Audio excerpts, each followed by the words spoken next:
Let's talk about ideas, and maybe a little bit about avoiding art block too, as I feel like they can go hand in hand. Knowing how to sketch, colour and shade are definitely big important parts of art making, but ideas are important too and maybe don't get talked about just as much. Something I've worried about in the past, and maybe you have too, is feeling like I need to come up with a super cool, unique and original concept to draw. I used to, and sometimes still do, put a lot of pressure on myself to make every piece really complex and meaningful to the point where I'd be paralysed into not drawing anything. So hopefully to help someone else experiencing this, let's talk about why you don't have to worry about any of that and can still come up with good, unique ideas. First off, let's talk about what I currently do to think of ideas, and then we can move on to what to do if you feel stuck. My go-to right now for simple drawings is using words as prompts. So I'll think of a character or creature I like drawing, then think of an object to incorporate into it. Right now I know what themes I enjoy working with: animals and environments. Maybe you like these or things completely different, like drawing humans or machinery. So for example, in these pieces I picked a bird I'd not drawn before, plus a plant I liked. If you can't think of any words, there's lots of prompt lists for monthly art challenges online that give a different theme for each day. If you search for art prompts, you'll find loads to choose from. October tends to have loads of these challenges in particular. It can be really motivating to join in while loads of other artists are doing it too. Word-based ideas for more complex concepts like environments can need more detail to get you started. So for these, I think about who, what, where, when. Who is in your piece? What are they doing? Where are they? And when is it? What time of day and what season of the year is it? What's the weather like? Here's a quick list of possibilities you can mix and match from. You could draw a little tree frog sitting peacefully under a leaf in a rainforest while it's raining in the afternoon. Or a blue-haired woman sitting down sorting her books in her room in the evening. Instead of this, you could also try the full who, what, where, when, why. But I think it can be fun to leave the why up to the viewer to work out for themselves. It can also be really good to look at photographs or listen to music for inspiration. With this in mind though, let's move on to that topic we touched on earlier, worrying about originality. Ultimately, almost everyone's ideas are inspired by real life and the world around them. Even for made-up creatures, if you think of stereotypical dragons, they're basically like big lizards with bat wings.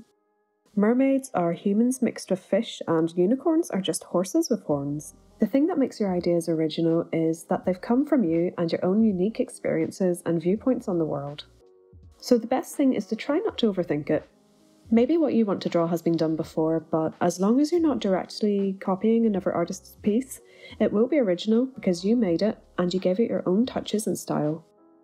What if you think that mermaid would be more interesting if it had a curly seahorse tail, or if that unicorn had antlers instead of a single horn? The thing about originality is there's no such thing as originality. Master painters back through history would have based their pieces on real-life models. Futuristic sci-fi artists draw spaceships based on shapes and materials you would see here on Earth. If an art piece was about something you couldn't make any sense of, do you think you would enjoy it and relate to it as much? If you're feeling properly stuck and art blocked, this is why it can be great to just completely take a break from drawing and do something else. It lets you recharge yourself so that you can come back with fresh ideas and perspectives. Maybe you get out for a walk and spot a plant you've never seen before with beautiful colours. Or maybe while you're out, you see someone wearing an awesome outfit. Maybe you decide to have a nice meal at home and read a book, and the story motivates you towards something based on it. If you're feeling a certain emotion, you could write down words you associate with that feeling, and objects or things associated with those words. If you're excited or nervous, you might feel like you have butterflies in your stomach. Maybe you associate butterflies with flowers and flowers with a garden.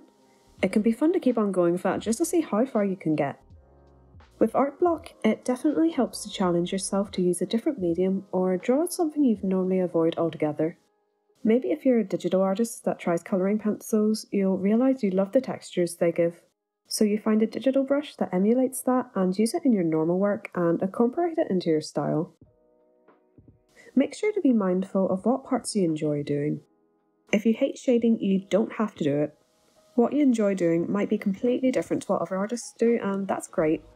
If drawing isn't fun for you or is stressful, it's going to be hard to motivate yourself to do it. Advanced planning to avoid getting stuck is smart too. Come up with thumbnails and prompts on days where you're feeling full of ideas, so you have a pool to pick from on days where you don't. You can keep a set of notes on your phone to write down ideas as they come to you so you don't forget them. You could also swap ideas with a friend. There might be something they think would look great in your style that you'd never thought of trying otherwise. Ultimately, to come up with original concepts, don't pressure yourself and focus more on what you enjoy about drawing. Things might be a bit different if you're doing this as a professional job, but if this is just for a hobby, then this is a great way to think about it. Think of your interests outside of art and work those into it, and you'll be expressing your own individual personality in your pieces. A big part of it all can just boil down to practice. If you keep at it, you'll be able to work out what works for you and what doesn't work, so you know how to avoid it. Just keep on experimenting and trying new things.